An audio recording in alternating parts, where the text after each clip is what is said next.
Hello, my name is Trisha Thomas, and I am presenting my project for our class, Leading School Improvement and Change Through a Subgroup Lens.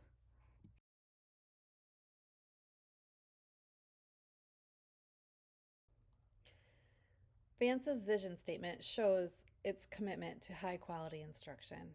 It prioritizes the teacher's role and the school's expectation for instruction. The vision statement also highlights safety as a priority. It sets an expectation that students will work with adults who work together and keep the child at the center of the decisions made throughout the school. The mission statement for Wake County Public Schools and Vance Elementary promises an engaging, relevant education that is interesting and useful. The mission statement commits to graduating students who can work together, be creative, think critically, and have the ability to communicate effectively. The mission statement encompasses the importance of career-ready skills and emphasizes that the school aims to provide an education that focuses on teaching these skills to its students. These skills are essential for students to continue their education or enter the workforce.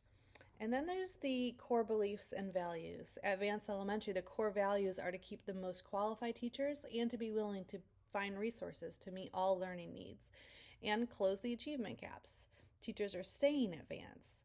Teachers are collaborating through PLCs and participating in professional development to seek resources to meet all learning needs. And the school is improving and moving towards closing achievement gaps. The school also commits to collaborating with parents and the community through these core values.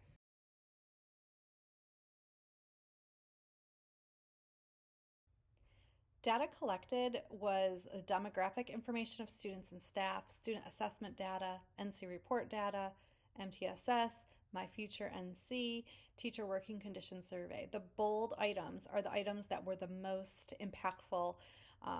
I incorporated all the data into my project and used a lot of the data, but the most impactful were the ones that were in bold. For time's sake, I'm going to focus on those bold items.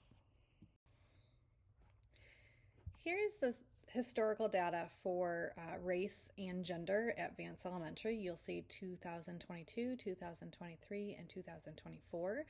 Look closely at 2024. I'm going to show you a pie chart that shows those numbers but as percentages, and it's going to be compared to the staff. You'll notice that the staff demographics is a lot different than the students we teach. I will say that I left gender out. We have one male employee or staff member on board at Vance. This will be noted, this difference or this information will be noted in my root cause analysis as part of the implementation plan. Here is the academic achievement for the 2023-2024 school year, and this is for the math end of grade, 3 through 5th grade. You'll notice that we're looking at comparing white students to Hispanic students and Black students. There is a large difference between the 81.3 percentage and that of Hispanic students and Black students. And then we can look closely at students with disabilities and with no disabilities. And there's a big difference there, as well as the English learner students and the non-English learner students. Big difference there. Economically disadvantaged and non-economically disadvantaged. So this highlights the need for our attention with subgroups. And then looking at the reading, we are looking at white students at 74.8%. We're looking at Hispanic students and Black students, vastly different. Students with disabilities versus not student with disabilities. English learners, economically disadvantaged.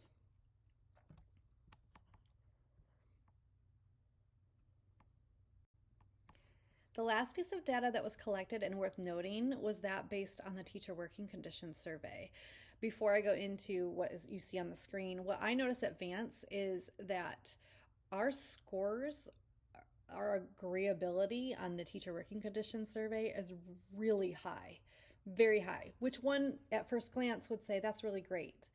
But I question, as being a staff member for over 19 years, whether staff are sure that their responses are anonymous, because the opinions portrayed on the teacher working conditions survey aren't really the same opinions shared word of mouth on the street. So it's things that I hear, and when I'm talking to staff members about their feelings about the school, sometimes they're different than what the teacher working conditions surveys say. So sometimes it's hard. Oftentimes I've found it's hard during my classes to use that information because we score so favorably. However, for this project, I did find an area where the teaching working condition survey would be really helpful in the implementation part of my project. You'll see highlighted in this red circle oval is the 55% of staff believe they need professional development in teaching special populations, aka subgroups. This will come into play when considering what we're going to do about addressing the academic achievement of our subgroup students. Here's my root cause analysis. I define the problem. Instead of stating all the subgroups, I'm just going to say subgroups, but you can see on the screen I have listed them all. Based on data of student achievement at Vance Elementary, subgroups are consistently not proficient as measured on end of grade assessments. So why is this a problem? Subgroups are not prepared and do not have the skills to perform at proficiency level on end of grade assessments. It is happening because teachers are not utilizing teaching strategies that help reach specific subgroups. Why is that? School lacks resources that target specific subgroups. Why is that? Teachers are not using the resources they do have to engage these particular subgroups. Why is that? They lack meaningful relationships with specific demographic. And the root cause is staff lacks meaningful relationships with specific demographic. And this links back to that data of the staff demographic versus the student demographic. I feel it's hard to look past that. It's hard to change that.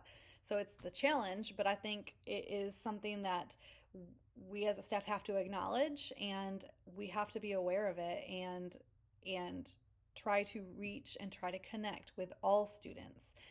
You'll see the corrective action to take place in my root cause analysis.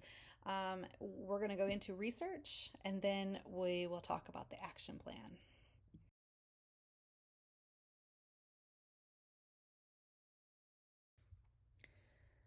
Research supports that positive student-teacher relationships positively increase student achievement. U.S. classrooms are more culturally diverse than ever. Teachers who are aware of their students' cultural backgrounds will gain a better understanding of their students and can start building on that awareness to develop trust and respect. It is also imperative for educators to seek an understanding of what they do not know and do research on cultures or beliefs they are unfamiliar with. Learning about the students' cultures in a teacher's classroom shows a compassion and empathy which translates to respect. There is not a shortage of research in this area. There is a lot of research that supports this.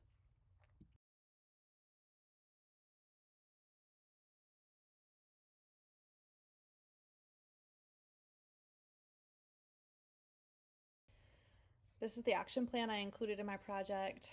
I wanted to highlight, there's my SMART goal, and I wanted to highlight the NC STAR indicator alignment. I used Dimension A, instructional excellence and alignment, data analysis and instructional planning. A3.01, instructional teams are using learning data to identify students in need of instructional support or enhancement. I provided the data supporting the need. The challenges I listed are staff demographic. We can't change what our demographic is, but we can be aware of it. And also staff motivation may also be an obstacle that will need to be addressed. research-based strategies, which I've gone over in my research part of this presentation, and then methods for reporting. So PLC meetings, staff meetings, PTA meetings, family engagement nights, district leadership meetings, reports to parents and families, and weekly all-calls. These are the actual action steps I have listed out. So create a budget for professional development and classroom materials that promote the cultures of our students. And I'll let you read the persons responsible and the monitoring of evidence, all of that. Design and create a professional development and PLC calendar for the first 18 weeks. Analyze data, determine students that need support or enrichment. This should happen within the PLCs. Each PLC is focused on that, and identifying a student action plan right away, right out of the gate. And then, and kind of in the background, we'll be working on recruiting personnel and develop a task force comprised of teachers, social workers, support staff, parents, and community stakeholders to really focus on joining the community and getting people that are important to the school within the community and getting their perspectives and helping reaching out and getting families on board to help us address the SMART goal. And then the professional development focused on relationship building for the staff, and then a motivating professional development, not professional development, but almost like a speaker, a motivational speaker for students, focused on helping them get focused and feeling connected at school. Provide teachers with funds to add classroom materials that reflect the cultures of the students at Vance. And I think this is important in creating a welcoming community, a culture in each classroom. Each classroom should be inviting. Each classroom should represent not just white students, but all students.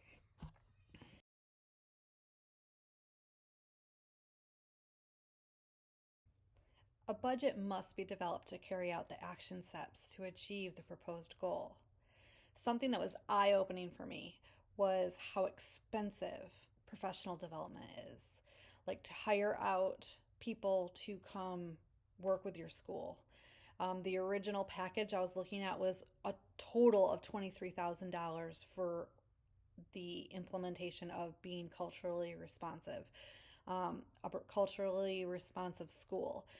So instead of doing that large package, I chose a smaller package, which was $12,000 to have someone or a company come in and train our staff.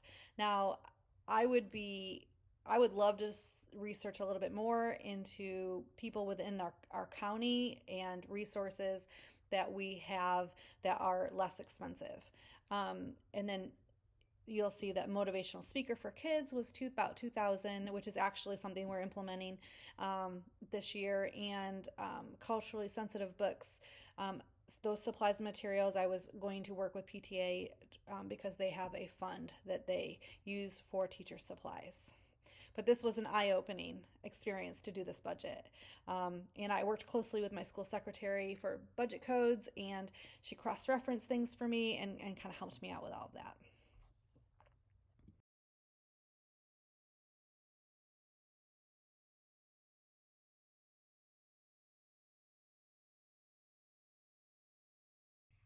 I really appreciate your time today, taking a look at my project, and I really enjoyed this project, and I am really motivated to kind of put this project into motion at my school.